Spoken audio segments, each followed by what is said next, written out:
subhalisile, subhalisile, igama lakho encwadini yokuphila.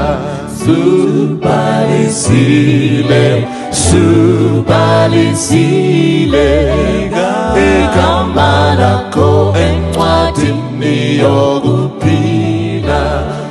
Ujesu yes, uyeza masinyane, uzale encwadi yamagama, uzowabiza magama mangcwele, selibaliwe indlela kho igama, selibaliwe indlela kho igama. Subhalisile, subhalisile, igama lakho encwadini yokuphila. Subhalisile, subhalisile, igama lakho encwadini yokuphila. Ujesu yes, uyeza masinyane, uzale encwadi yamagama, uzowabiza magama mangcwele, selibaliwe indlela kho igama, selibaliwe indlela kho igama. Wakanyoresa, wakanyoresa, zita lakho butsamba leupenyu. Wakanyoresa, wakanyoresa, zita lakho butsamba leupenyu. Ujesu yes, uyeza masinyane, uzale encwadi yamagama, uzowabiza magama mangcwele, selibaliwe indlela kho igama, selibaliwe indlela kho igama, selibaliwe indlela kho igama, selibaliwe indlela kho igama. Ngahandei kushoko raMwari tinonzwa kuti Mwari vanoti chii kwatiri apo tiri kusangana. Let's go to the book of Matthew. Handei kubhuku raMateo. Kana ungade musoro wenyaya, musoro wedu wenyaya uri kuti masuwo ehadhesi haangakundi. Tiri pamwe chete. May God bless us as we listen to the word of God. The gates of hell shall not prevail. Handei kuBhayibheri, the book of Matthew, Matthew chapter 16. Ndo patiri kutorera nyaya yedu. Pana Matthew chapter 16, and we're going to read from verse 13. Verse 13 ndo patichatanga kuverenga. Matthew chapter 16 from verse 13. Listen to what the Bible says. Inzwaiwa na Mwari.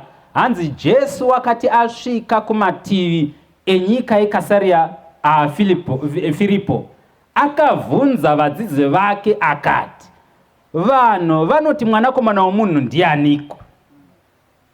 Verse 14. Vakati vamwe vanoti Johane Mubhabhatidzi, vamwe Eliya, vamwe Jeremiah, vamwe Jeremiah kana mumwe wavaprofita. Now inzwai pana pawana Mwari. Patiri kutanga kuverenga pana verse 13 chidzika into verse 14. Tiri kusangana na Jesu ari panzvimbo yaakanga ari. Bible rotitaurira pachena ita locates the place pakange paina Jesu nevadzidzi vake is the area of Caesarea Philippi. Ndo pakange paina Jesu nevadzidzi vake. Now Jesu asvika panzvimbo iyi nevadzidzi vake anoti this is the right place. Iyi ndiyo nzvimbo yakafanira, hapana imwe nzvimbo yakanaka seino kuti ndibvunze mubvunzo uyu. Mapanzwa na Mwari acherechedza kuti apa ndo pakafanira kuti ndibvunze mubvunzo uyu. Jesu anotora mukana wekuti achibvunza mubvunzo wake, ende mubvunzo waanopa it's a simple and a straightforward question. Anongoti ko vanhu vanoti mwanakomana womunhu ndianiko? Ndo mubvunzo wainawo. And inzwai vana vaMwari, nyangwe iwe neni tiri pano, I want you to know, I need you to understand. I need you to know Jesus has a question. Jesu ane mubvunzo. Jesu aunganidza vadzidzi vake. I need you to understand as a disciple of Christ. Nzwisisa mwana waMwari, Jesu ane mubvunzo. Mubvunzo wakatikoshera. It may seem like a simple question, but it is a critical question. And mubvunzo wekuti iwe neni tinofanira kuteereresa tigogona kupindura. Pana pacherechedza vana vaMwari asvika panzvimbo iyi, mubvunzo wakanga uri pamoyo waJesu, nokuda kuti mubvunzo uyu uri kutojekesa zviri pamoyo waJesu. Mubvunzo wakanga uri pamoyo waJesu ndewekuti vanhu vanomboti mwanakomana womunhu ndianiko? Ndo zvakanga zviri pamoyo make, pamoyo wake, zvoita sekuti zviri zvinhu zvazviri kumudya mukati memoyo wake. Endochiona iri nguva yakafanira achitarisana zvino nevadzidzi vake kuti abvunze mubvunzo uyu. Ende mubvunzo waanongovhunza ndewekuti ko vanhu vanoti mwanakomana wemunhu ndianiko? Whom do men say that I, the Son of Man, am? Vanhu vanomboti munhu mwanakomana wemunhu ndianiko? Mukacherechedza pachitsauko chaMateo chapter 16 muchaona ipapo kuti parurwa Matthew chapter 16 munocherechedza kuti vaFarisi vakange vambouya kuna Jesu. Vauya kuna Jesu vaine chinangwa chekumiidza. Pavanouya vaine chinangwa chekumiidza, vanotsvaka chiratidzo kubva kuna Jesu. Chakange chisiri chiratidzo chekuti vanhu vose vagogutsikana kuti Jesu zviro kwazvo ndiye mwanakomana waMwari. Asi vaFarisi pavakaenda kuna Jesu, vakaenda kuna Jesu vaine chinangwa chekuti vajekese kuti Jesu zviro kwazvo haasi mwanakomana waMwari. They went to Jesus with an intent and a desire to make everyone know in their opinion kuti Jesus is a fraud. Jesus is a conman. That was their intention. And kana takuchizosangana na Jesu akusimudza nyaya imwe chete, zviri kujekesa pachena kuti vaFarisi pavakauya nenyaya vachida kuidza Jesu kuti varatidze munhu wese kuti Jesu haasi mwanakomana waMwari, nyaya yaina kupera kuna Jesu. Yakaramba iri mukati memoyo wani, memoyo make, yakaramba iri mukati mendangariro dzake. Ende yakawanikwa iri nyaya yakamukoshera zvakadaro zvekuti anoisimudza zvekare nyaya iyi oiunza kuvadzidzi vake, ovabvunza mubvunzo anovabvunza simply ndewekuti ko vanhu vanoti mwanakomana womunhu ndianiko? Seated as you are here, my dear sister, seated as you are here, my dear mother, I want you to know, even right now, at the heart of God, mumoyo waMwari, mukati memoyo waMwari, mubvunzo wakakoshera denga, ndio denga riri kunetsekana nekushungurudzika pamubvunzo wekuti ko vanhu vanoti mwanakomana womunhu ndiani? This question is at the heart of God. This question is in the mind of God. This question is a critical question as God is looking at humanity. Mubvunzo mukuru waari kuda kuti isu sevadzidzi vaJesu ticherechedze ndiwoyu wekuti ko vanhu vanoti mwanakomana wemunhu ndiani. Ende panapa kana Bhaibheri richitaura pataverenga pana vhesi 14, vadzidzi vanoenda mberi kutanga kutsanangura kuti vanhu vanomboti Jesu ndiani. And cherechedzai inzwai zvekare ndichaverenga panapa, hanzi vakati vamwe vanoti Johani Mubhabhatidzi, vamwe Eriya, vamwe Jeremia, kana mumwe wavaprofita. The response minduro yevadzidzi pane ino nguva, it's revealing. It's revealing the fact that there is chaos, there is great misunderstanding pakati pendudzi dzavanhu. Vanhu havasi kuziva kuti Jesu ndiani. Vanhu havasi kunzwisisa kuti Jesu ndiani. Fungai nezvazvo vana vaMwari. Apo denga ratikokorodza ratiunza pano, denga rinoda kuti tifungisise pamusoro pemubvunzo uyu, kwawabva iwe vanhu vari kuti Jesu ndiani. Kwawabva iwe muraini raugere vanhu vari kuti Jesu ndiani. Mudhorobha matinofamba up and down doing this and that, vanhu vari kuti mwanakomana wemunhu ndiani. There is confusion out there. Pane kusanzwisisa kukuru. And mukati meshoko raMwari chinoshamisa ndechekuti cherechedzai panapa kuti ari kuvhunza mubvunzo ndiani. NdiJesu mwanakomana waMwari, watinojekeserwa neBhaibheri shoko raMwari kuti iye pachezvake ndiMwari zvekare. Mwari watinonzwisisa kana takuverenga mukati meshoko raMwari kuti ndiMwari anoziva zvose. Ameno kana mandinzwa. NdiMwari anoziva zvose. Ko Mwari anoziva zvose anosvika sei pakuvhunza mubvunzo? Kana Mwari ovhunza mubvunzo arida kuwedzera here panhava yoruzivo, kana kuti arida kuwedzera here pakunzwisisa kwake? Iye ari Mwari anoziva zvose. Rangarirai mukati meBhaibheri mukaverenga muchitsvaka Mwari pavanovhunza mubvunzo, pamwe pamuchasangana napo ndeMwari apo atarisana naAdhamu, achitsvaka Adhamu mukati mebindu reEdheni. Anosvika mukati mebindu reEdheni Mwari achiti, Adhamu uripi? Zvaireva here kuti Mwari vaisaona pakange pakavanda Adhamu? Handizvo. Kuna Kaini zvekare Mwari vanosvika vachibvunza, apo aponda munun'una wake, Mwari vanovhunza mubvunzo kuti chinai, munun'una wako aripi? Where is thy brother? When divinity poses a question, kana denga rovhunza mubvunzo, it's not to add to its body of knowledge, but it is to help.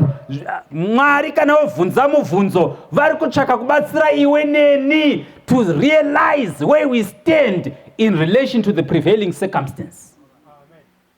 Ndo chinangwa chikuru chedenga, kuti tiri kucherechedza here chimiro chiripo. In other words, mubvunzo waJesu kuvadzidzi wakanga waigona kubvunzwa uri kuti muri kuona here confusion and chaos iri pakati pevanhu pamusoro pekuti ndinani.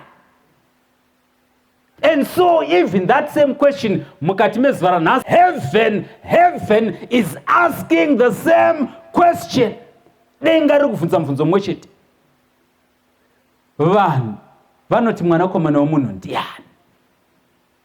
Are you realizing, are you seeing the state of the world we are living in?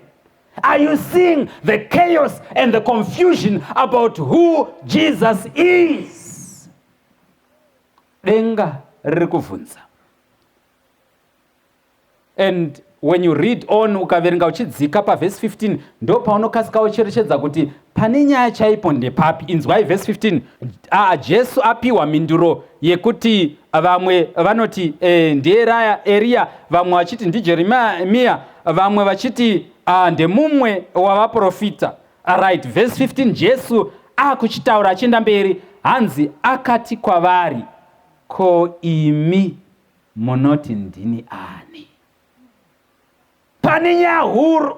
Inzwai, yes, there is confusion, there is chaos, there is misunderstanding out there. It's there.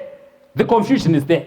But pane nyaya huru wauya pano denga, heaven wants to come closer home. Pane nyaya huru, if the situation of the chaos and confusion iri kunze uko, if that situation is going to be assisted, kana ndudzi dzevanhu dzichabatsirikana pa confusion iripo, the more critical question is as follows. Listen and listen well. Ko iwe unoti mwanakomana wa munhu ndiani? And that is the critical question that you and I, Tiripano, will need to attend to. As you listen to each lesson, as you listen to each sermon, listen, my brother, as you come for the prayers, my sisters, when you come for the prayers, the critical question, muvunza mukuru, wakati koshera Tiripano, who is Jesus to you? Who is Jesus to you? It is my prayer, Tiripano, that you will find him as the Alpha and the Omega. You will find him as the Rock of Ages. You will find him as the Prince of Peace. Firmly established in your heart. Grounded in faith and confidence in Christ. That is my prayer. Who is Jesus to you? May you apply your mind to this question, Uripa Congress. May you apply your heart to this question, Uripa Ungano. That over and above, this is the one critical question. Patinodzokera kumisha edu, patinodzokera kudzimba dzedu, patinodzokera kudhorobha, kana ndudzi dzavanhu dzichabatsirikana. Each and every one of us needs to have a clear comprehension of who Jesus is to us. We cannot afford to be in confusion about who Jesus is. Because if those that are called by his name are in confusion, what more those that are out there? Don't you know, my brother, my sister, listen and listen well. You are the light of the world. As a city set upon a hill, you are the salt of the earth. Ndosaka shokoro chizoti, then if the salt has lost its saltiness, of what good is it? You and I are the hope of a dying world. When Jesus is looking at you and me, kana denga rakatarira iwe neni, riri kutoti apa ndo pane nyaya. Uko kwa tatanga nako handiko kune nyaya, pane nyaya nde pauri nepandiri. And when you read carefully, listen carefully to the word of God, when you read the word of God going on, the Bible tells us the following. Listen and listen very well. Verse 16, this is what the Bible says. Ipapo Simon Petro akapindura akati. It's coming as a personal question. It's coming as a question to each and everyone. As individuals, listen now to the response of Peter. Listen carefully. Ipapo Simon Petro akapindura akati, ndimi Kristu mwanakomana wa Mwari. Ndimi Kristu mwanakomana wani wa Mwari mupenyu. And apindura saizvozvo, verse 17, listen carefully to verse 17. This is what the Bible says. Hanzi Jesu akapindura akati kwaari, wakaropafadzwa iwe. Blessed art thou, wakaropafadzwa iwe, Simon Bar-Jona, Simon mwanakomana waJona, nokuti nyama neropa hazvina kukuzivisa izvozvo, asi Baba vangu vari kudenga. Saka Peter acherechedza kuti the question has come home. He takes time and opportunity to consider who Jesus is to him as an individual. Peter ovati, no, I'm clear about this now. You are the Son of God, the Son of the living God. Ndimi mwanakomana wa Mwari chinai, wa Mwari mupenyu. In other words, Simon Petro akangarutoti, you are the Messiah. ndimi Mesias, ndimi Kristu. Maybe hamusi kunzwa kuti Peter ari kuti chii panapa. But cherechedzai kuti Peter akanga ari kutaura nendangariro dzemujudha kana kuti muHebheru. Kuti mujudha ataure mashoko akataurwa panapa naPetro zvakanga zviri zvinhu zvikuru, nokuda kuti Petro paari kuti iye you are the son of the living God, Petro ari kuti kana nichitarira vaprofita vakararama munguva dzekare vose, zvavaiita vaprofita ava vaipupura nezvenyu. Ndo zvaari kutaura. Ndo zvaari kutaura kuti all the prophets of old who are long gone, all of them were testifying about you. And even when Moses declared in prophecy, achitaura Moses, achiti God will raise up another prophet like unto me, iyeye muchafanira kumuteerera, Moses aitoreva imi. Maybe you're not yet hearing it, but listen carefully. Kana muHebheru aingataura mashoko aya aitoreva kuti kana tichienda kutemberi tichinopa zvipiriso zvose zvatingapire kutemberi, zvipiriso zvedu zviri kungonongedza kwamuri. The whole economy of Israel is pointing to you. You are the fulfillment. Ndimi kuzadziswa kwezvose zvataiona tingaende kutemberi, zvaiparidzwa navaprofita, zvaitaurwa mukati meshoko raMwari, zvose zviri kunongedza kwamuri. Ndio zvaakanga ari kutaura Petro panapa. He's saying you are the Messiah. You are the son of the living God. In other words, church dzaona Mwari, Petro aitoti the prophets of old were willing and ready to die for you. And so in actual fact, kana Petro aitaura kuti thou art the son of the living God, aitotaura kuti no, you are the one person that we can readily die for. Who is Jesus to you? Seated as you are there, ugere ipapo, Jesu ambori ani? Munoziva zvinojekesa kuti Jesu ambori ani mukati meupenyu hwedu, mukati mekurarama kwedu. Ngatitarire mararamiro edu. In one place a story is told kuti pane varume vakanga vaine zvombo vakasvika pachechi vakawana vatsvene vedenga vagere mukati mechechi vachinamata. Hanzi varume vakanga vaine mupfuti vaye ndobva vamira pamberi pesangano ndobva vati right, it's either you turn your back on your God, wotoramba Mwari wako izvozvi ipo pano, kana usingade kufa, kana waramba Mwari wako wosununguka hako kuita sinai woenda. Asi kana ukasaramba Mwari wako uchafira papi nai? Pano. Vakabata futi. In that story as it is told, hanzi ruzhinji rwakawanikwa ruchibuda vachienda kupi nai? Vachidzokera kudzimba. Hanzi vati vabuda vaenda saizvozvo, vakasara zvino vari mukati mechechi vachiti I'm ready to die. Hanzi varume vaya ndobva vati aiwa taendesa kumba vari pakunyengera, isu ngatichigara edu pasi tita senai tinamate Mwari wedu. And so I've looked at this and I have also realized kuti it's easy oftentimes for us to stand and declare, totaura chiti inini I'm ready to die for the faith. Zvinogona kureruka, tiri pamwe chete. Asi inzwa kuti usazoita dambudziko revakazodzoserwa kumba, kuti tisazvinyengere. Nyaya iri pakuti usati wadanwa kuti ufire vhangeri, uri kumboriramira here? Ameno kana zviri kunzwisika izvi. Usafunge kuti kana zvombo zvochizvomorwa zvoburiswa pachena kuti aiwa itoramba, wofunga kuti ipapo uchamira. Usiri kugona kumira pasina zvombo.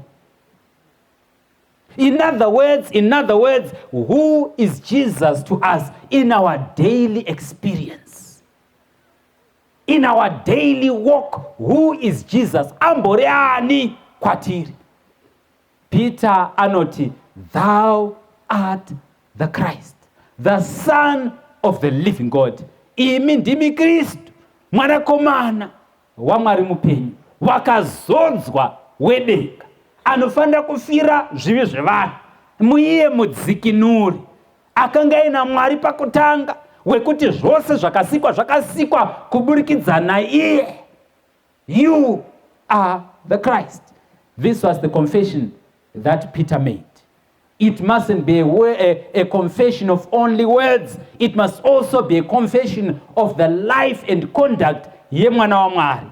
Inzwai pana paBhaibheri chienda mberi, Bhaibheri rinotaura kuti verse 17 rangarirai kuti Jesu anzwa mashoko aya, anoti she, listen carefully. The Bible says, hanzi Jesu akapindura akati kwaari, wakaropafadzwa iwe Simon Bar-Jona, nekuti nyama neropa zvina kukuzivisa izvozvo, asi Baba vangu vari kudenga.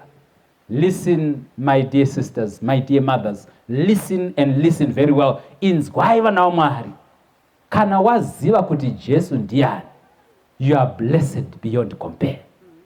No millionaire can be compared to you. You are blessed beyond measure.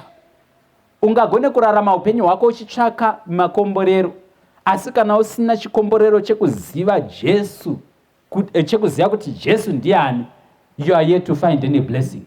Listen, my brothers, my sisters, don't look down upon this blessing, because inzwai Jesu anotowedzera pamusoro pezvo obva ati haisi nyama neropa yakakuzarurirai zvinhu izvi, yakuzivisa izvi, asi akuzivisa zvinhu izvi ndiani?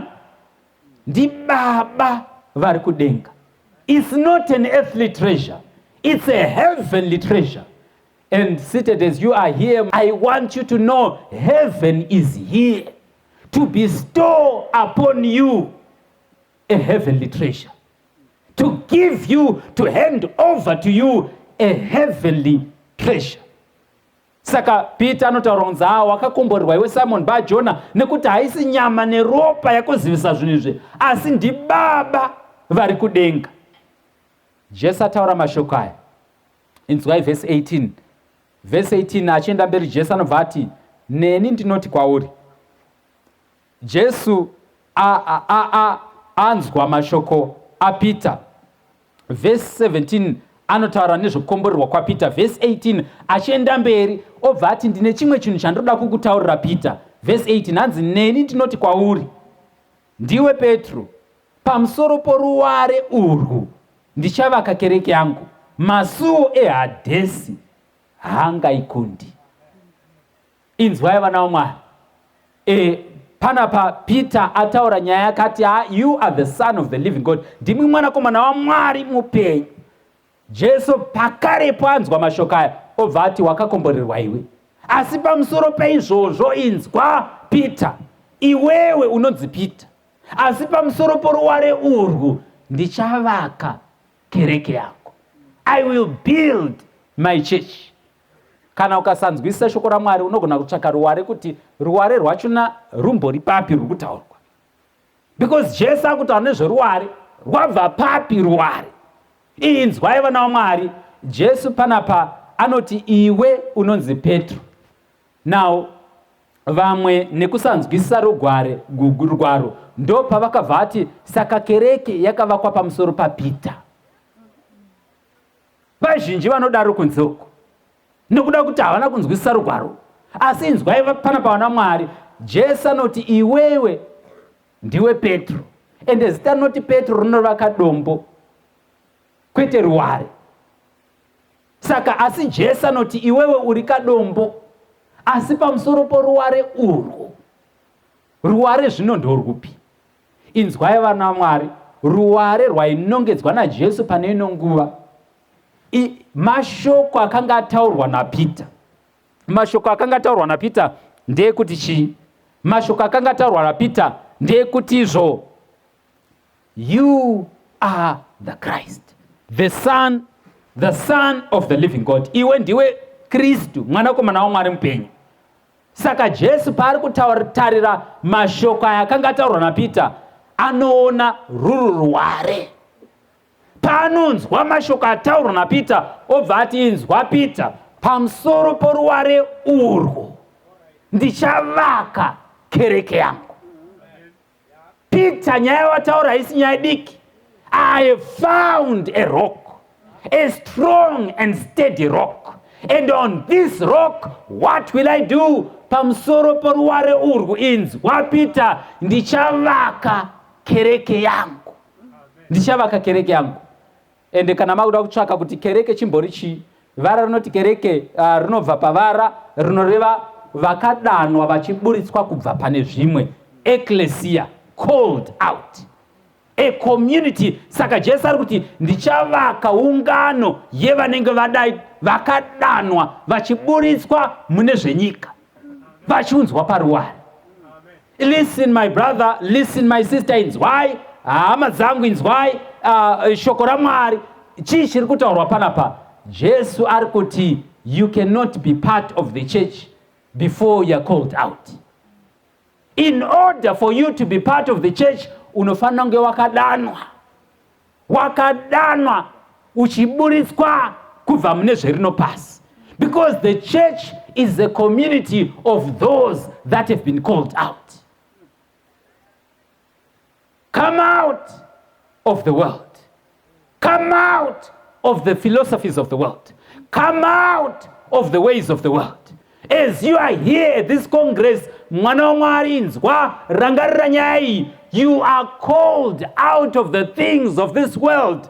And the call of Jesus, kudana kwa Jesu, ndekekuti huya umire paruware. Come stand on the rock, because Christ is in the business of building his church pamusoro poruware. Ende pana pashoko rochiti kana aivaka kerekei pamusoro poruware.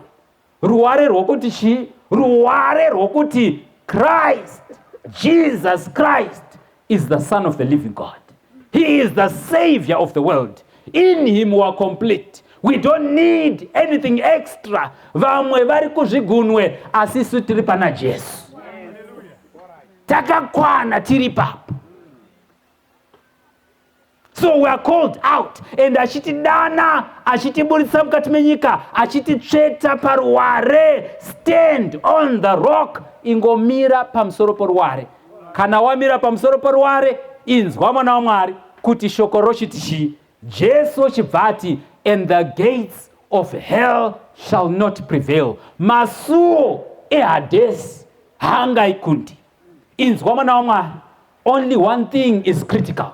Only one thing is needful. In any situation, in any circumstance, in any difficulty, in any complexity, inzwa chinhu chakakosha chimwe chete, kungomira paruware.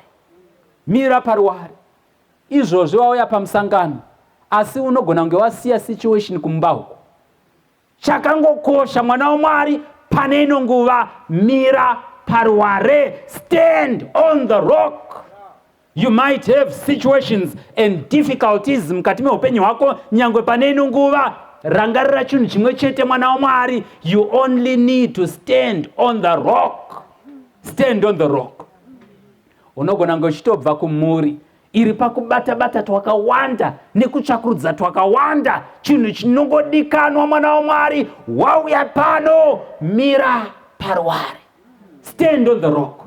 And when you stand on the rock, you can rest assured of this one fact. And what fact is that? The gates of hell shall not prevail. Masuwo ehadhesi haangakundi.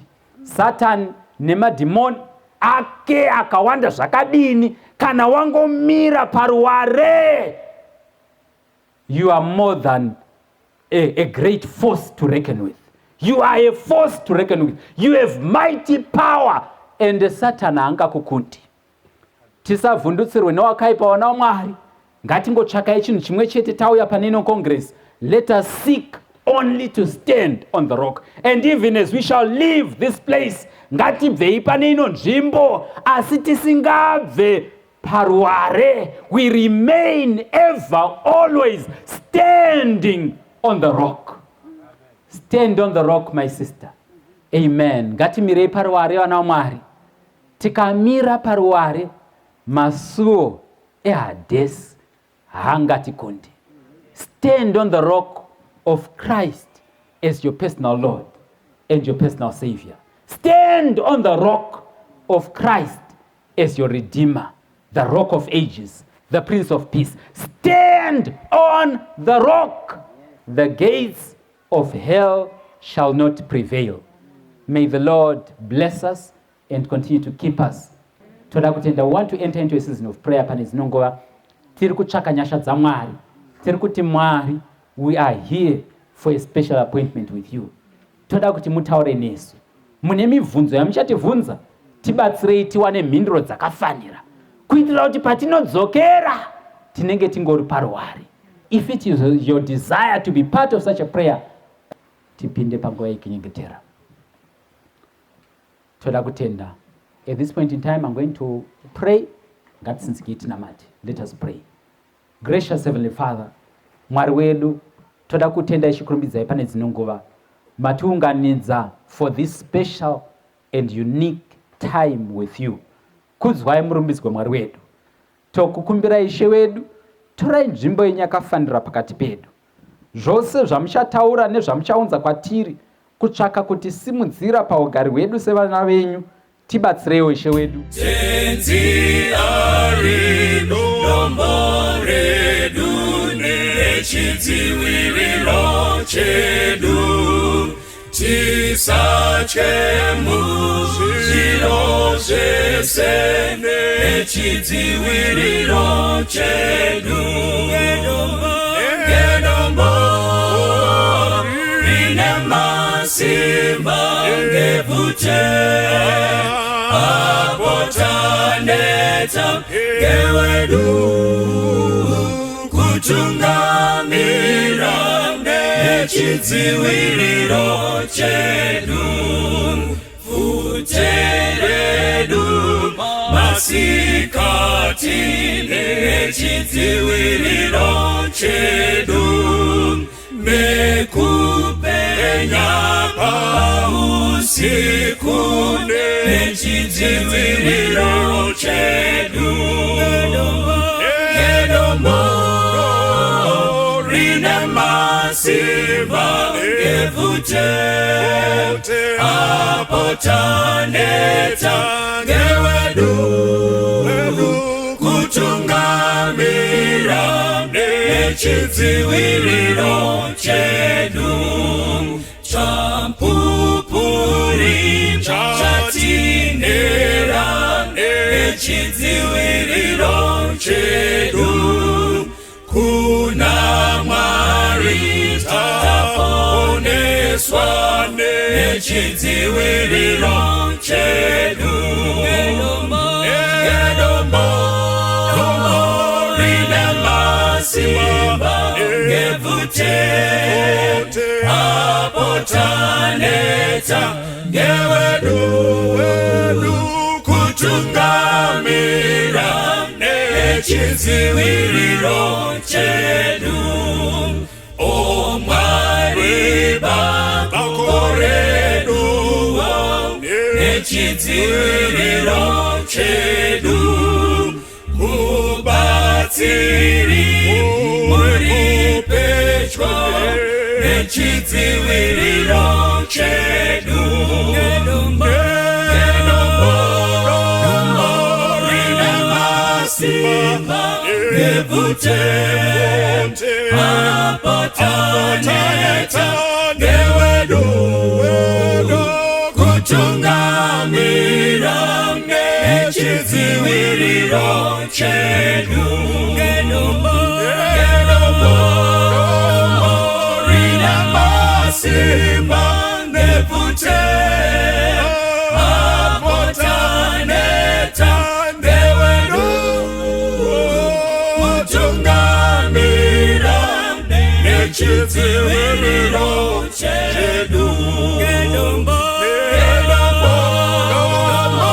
rine masimba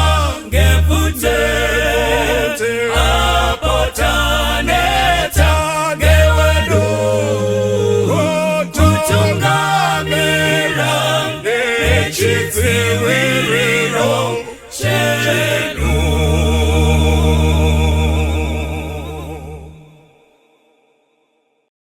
Rukariro ulo lwangu rusimbire kuna Kristu, andinawiri nemunu asimuzitara Jesu, dinamira kuna Jesu, ndiye romaneyo yangu, shimwe ndichanyura zangu, kuti awigwa ngedima, tsitsi dzake ndogarira, mumwe pahuru yesimba, ruoko rwake ndobata, ndinomira kuna Jesu, ndiye romaneyo yangu, shimwe ndichanyura zangu, chirangano chake icho nechidzidzo cheroparo, zvinondipa rusimbiro pakati pemadambudzo, ndinomira kuna Jesu, ndiye romaneyo yangu, shimwe ndichanyura zangu. Apo anenge ouya netsuri ichazoridzwa, ndinoda kuti ndimire na Jesu parudyi rwake, ndinomira kuna Jesu, ndiye romaneyo yangu, shimwe ndichanyura zangu. Ndinomira kuna Jesu, ndiye romaneyo yangu, shimwe ndichanyura